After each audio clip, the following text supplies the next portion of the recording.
Bonjour, je vais vous parler d'un projet que j'ai commencé il y a une dizaine d'années qui s'appelle Humanité végétale. Petit historique sur le projet, c'est un projet que j'avais commencé suite à une exposition à la Maison d'Ailleurs à Yverdon qui s'appelait Monde Miroir. Ensuite, on voulait faire tout un travail sur les jardins utopiques du début XXe siècle et fin du XIXe siècle. Mais à ce moment-là, était inaugurée avec une communication assez science-fictionnelle une banque de graines à Svalbard, dans les glaces, financée par les gouvernements scandinaves et par les grandes fondations type Rockefeller et Bill Gates. Et je me posais la question de savoir comment introduire une utopie scientifique dans un travail qui concernait ces jardins formidables, ces jardins utopiques réalisés par des gens avec leur force intérieure et qui ont, avec leur monde intérieur, donné une forme à travers un jardin, à travers une construction. Et pour moi, c'était le début de très très nombreuses lectures. J'ai abordé la question beaucoup plus large de toute la relation au végétal et je suis aussi allé visiter cette utopie scientifique à Svalbard et qui était vraiment quelque chose de très important aujourd'hui mais qui est encore beaucoup plus important de ce qui se passe ailleurs dans les autres banques de graines par rapport à la nécessité de préserver la mémoire génétique des plantes et notamment des plantes alimentaires. Ce travail m'a conduit aussi à traiter, je dirais, d'une façon générale, la question du végétal, la question de l'origine de la vie aussi. Ce premier micro-organisme qui possède, avant d'être divisé dans les différents règnes qu'on connaît, le règne animal, le règne végétal, le règne des champignons, possède toutes ces informations. Et suite à son évolution, ces trois grandes branches sont définies aujourd'hui sur la planète comme éléments de la vie fondamentale. Et j'aime bien rappeler la petite histoire de Richard Graves qui dit: le premier petit micro-organisme qui est sorti des boues primaires pour donner forme à la vie, s'il n'avait pas désobéi à ses parents, il n'y aurait pas de vie sur la Terre. Et il ajoute, c'est grâce à ses larmes qu'il était protégé du rayonnement solaire. Donc aujourd'hui, si la vie existe sur la Terre, si on existe, quelque part, c'est grâce à la désobéissance et grâce aux larmes.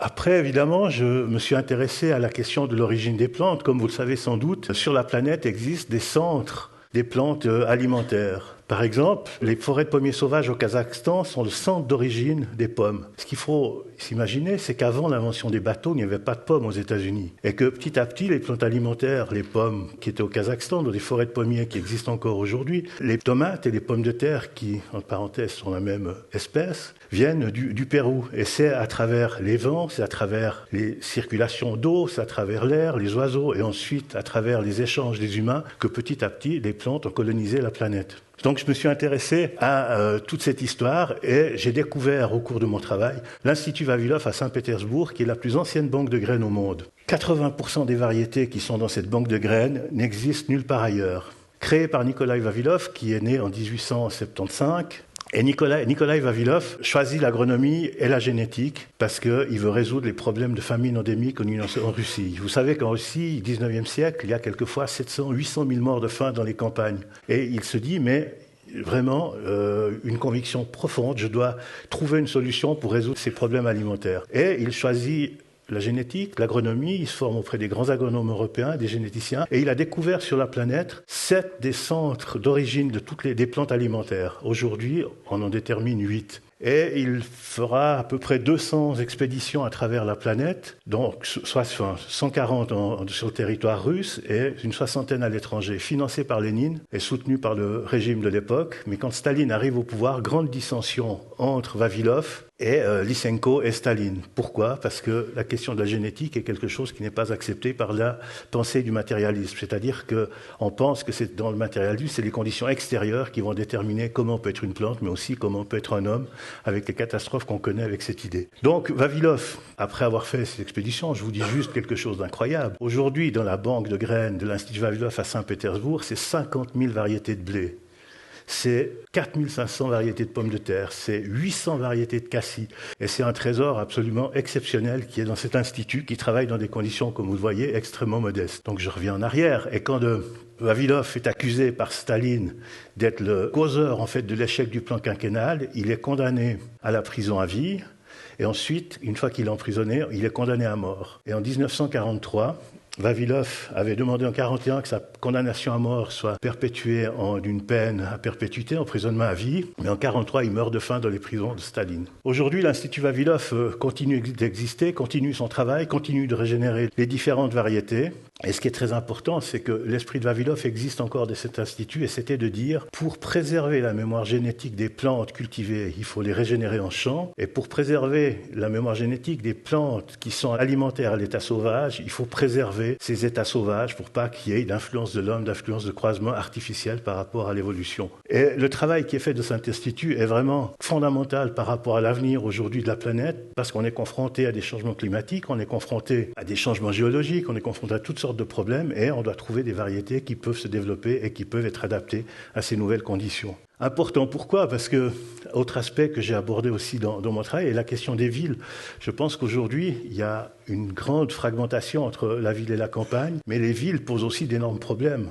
Comment nourrir des mégapoles de 45 millions d'habitants qui sont sur des surfaces bétonnées avec des gens très concentrés qui n'ont pas les moyens de cultiver, où les champs sont de plus en plus éloignés. J'ai appris récemment comme information par le professeur Frison, qui est entre autres dans le conseil d'administration de cette banque de graines à Svalbard, que suite à une étude, 70% des gaz à effet de serre produits par les hommes proviennent du transport de l'alimentation. Donc, comment faire, comment résoudre les problèmes dans ces villes? Comment est-ce qu'on doit se poser la question pour mettre le vivant au centre de nos préoccupations et pas mettre uniquement l'économie, pas raisonner par rapport uniquement à un profit immédiat? Et je crois que cette question du vivant, le vivant au centre de notre pensée est quelque chose de fondamental absolument à présent à tout niveau par rapport à l'avenir. Donc, travailler dans la ville, c'était montrer aussi les différents aspects. Et il y a des aspects très intéressants dans les villes, par exemple dans les villes portugaises, à Lisbonne, les plates-bandes, les parcs. Dès qu'il y a un endroit qui n'est pas cultivé, eh ben, on laisse les gens planter leurs choux, planter leurs salades, planter leurs carottes. Et ça permet à des gens qui ont peu de moyens d'avoir de la subsistance. Mais le jardin, ce n'est pas que de la subsistance, c'est du lien social aussi, c'est du plaisir. Et c'est une relation à la terre, c'est aussi une façon de garder un contact avec ce qui nous fait vivre et ce qui génère la vie. Et aujourd'hui, dans les villes, c'est vrai qu'il y a des jardins sur les toits, mais moi je pense que c'est un peu des sparadraps qui permettent plus une prise de conscience, qui sont très positives d'ailleurs, de pouvoir penser à comment est-ce qu'on peut se retrouver, comment est-ce qu'on peut retrouver cette racine par rapport à notre vie, par rapport aux décisions qu'on doit prendre sur l'environnement. Autre aspect aussi que j'ai traité, parce que je n'ai pas séparé le végétal entre un végétal botanique, ornemental, médicinal. Non, pour moi, le végétal, c'est un potentiel de molécules qui, une fois, pouvait être utile, qu'une fois, pouvait donner un légume à manger, pour une fois, une plante à soigner. Et dans l'histoire des jardins botaniques, on retrouve toute cette histoire du savoir, où les premiers jardins botaniques étaient, et on peut dire que les premiers jardins botaniques étaient des jardins de plantes médicinales, mais avant ces jardins botaniques de plantes médicinales, c'était les guérisseurs, c'était les chamans, c'était en fait un savoir populaire qui connaissait le végétal, qui connaissait la plante, connaissait les facultés et les caractéristiques des plantes qui nous permettaient de nous soigner ou de faire différentes choses. Les jardins botaniques ont une mission qu'ils remplissent toujours aujourd'hui, une mission donc de préservation, une mission de savoir, une mission d'éducation. Et l'histoire de ces jardins botaniques, elle est vraiment formidable, je trouve, parce que non seulement il y a toutes les plantes que l'on voit, que l'on visite, le jardin botanique, mais il y a aussi tout le savoir accumulé qui se trouve dans les réserves, dans les bibliothèques, dans les dessins extraordinaires de plantes qui datent depuis très très très longtemps. Donc voilà, pour moi, j'ai aussi abordé cette question du jardin botanique, mais aussi avec un aspect très intéressant dans l'histoire de la botanique, c'est qu'il y a aussi des botanistes amateurs, passionnés, qui ont apporté des informations incroyables. Il y a un botaniste amateur près de la Chaux-de-Fonds qui a trouvé 174 nouveaux myxomycètes et qui les a identifiés. Et c'était des myxomycètes, c'est des petits champignons, petites moisissures, qu'on ne connaissait absolument pas avant. Voilà. Après, tout un autre aspect aussi extrêmement important qui est toute la recherche agronomique aujourd'hui pour résoudre les questions alimentaires, pour résoudre les questions du développement de nouvelles variétés, parce que nous sommes dans cette situation où aujourd'hui les conditions climatiques modifient complètement toute la culture, toutes les cultures, pour deux aspects. D'une part, on est en train de se rendre compte que toute l'agrochimie qui a été développée essentiellement depuis le début du XXe siècle, mais surtout après la guerre, est en train de faire l'effet contraire de ce qu'on pensait qu'elle allait produire. C'est-à-dire augmentation de la productivité, mais aujourd'hui les sols deviennent stériles, et il y a des sols qui, si on ne les nourrit pas avec des engrais qui sont de plus en plus forts, ne donnent rien. Il y a une grande ceinture morte aux États-Unis sur des centaines de kilomètres où les terrains sont morts. Et je pense qu'il y a une chose importante quand on parle d'alimentation et d'agriculture, c'est que quelque part, ce n'est pas le paysan qui nous nourrit, c'est la terre. Et si la terre est morte, si on a un bon paysan, ça ne sert à rien. Donc tout le travail aujourd'hui des instituts de recherche est nouveau parce qu'à un moment donné, on a confié quand même au pouvoir central, au pouvoir politique et aux scientifiques l'évolution de l'agriculture en donnant ces orientations qui étaient des orientations purement économiques. Et aujourd'hui, dans les centres de recherche, une prise de conscience est en train d'émerger et on cherche des nouvelles variétés, on cherche à diminuer les engrais, on cherche à diminuer les intrants, on cherche des méthodes alternatives, là, comme avec les punaises, où on fait pondre des mouches sur le dos des punaises et l'œuf de la mouche, pour se nourrir, pénètre à l'intérieur de la punaise et la tue. C'est un peu des méthodes alternatives qui sont assez terribles, mais qu'on utilise aujourd'hui pour éviter l'emploi de pesticides, l'emploi de produits chimiques. Toute cette recherche agronomique aujourd'hui donne cette nouvelle orientation qui est extrêmement intéressante, avec une liaison qui se fait aussi avec les instituts universitaires sur une recherche végétale plus fondamentale, sur une recherche sur le système de fonctionnement des plantes, sur comment une plante se défend. Par exemple, là on voit que si on agresse une feuille, si elle peut être attaquée par une chenille ou comme ça, il y a un signal électrique qui part de la feuille, du lieu de l'agression, et qui va jusque sur la tige à une certaine vitesse, mais quand le signal électrique arrive sur la tige, ce signal électrique accélère pour donner l'information à toute la plante. Et à ce moment, certaines plantes génèrent des toxines pour éviter d'être agressées par d'autres.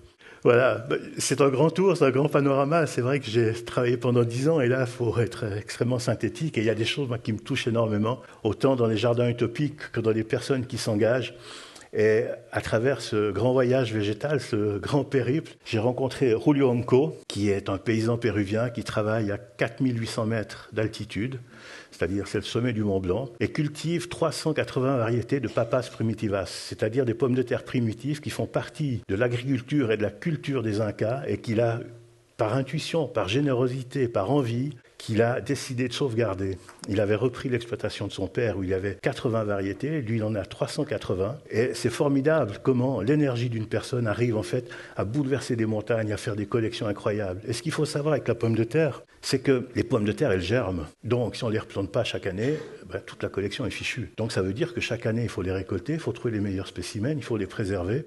Mais quand on dépend aussi de la nourriture, on a trouvé une méthode, et de nouveau, je rejoins ce savoir populaire, moi, que j'aime beaucoup, ce savoir paysan qui est en fait à la base de toutes les variétés qu'on connaît par rapport au croisement et ces différents aspects d'améliorer les variétés. Et là, ils ont trouvé une méthode extraordinaire pour que les pommes de terre puissent se conserver sans germer. C'est-à-dire qu'ils étendent les pommes de terre au sol, ils les foulent en dansant dessus, et ils les laissent 15 jours reposer. Après 15 jours, ils les placent dans des sacs, ils placent ces sacs pendant 8 jours dans un ruisseau d'eau fraîche, et après ils sortent les sacs, ils étalent à nouveau les pommes de terre sur le sol, et les pommes de terre deviennent toutes grises, comme des cailloux enrobés d'une jolie farine grise, et on peut les garder 3-4 ans. Il suffit de les replonger dans une soupe, dans un liquide, et on a sauvegardé en fait ce moyen, cette solution pour pouvoir en manger sur 2, 3, 4 ans. Voilà, écoutez, j'ai fait un résumé. Et je place vraiment toute cette démarche au cœur pour que le vivant soit vraiment au cœur de nos préoccupations, parce que je pense que si on met l'humain au centre de nos préoccupations et comme facteur principal du développement, c'est la porte ouverte à l'anthropocène. Alors que le vivant, c'est quand même assez beau.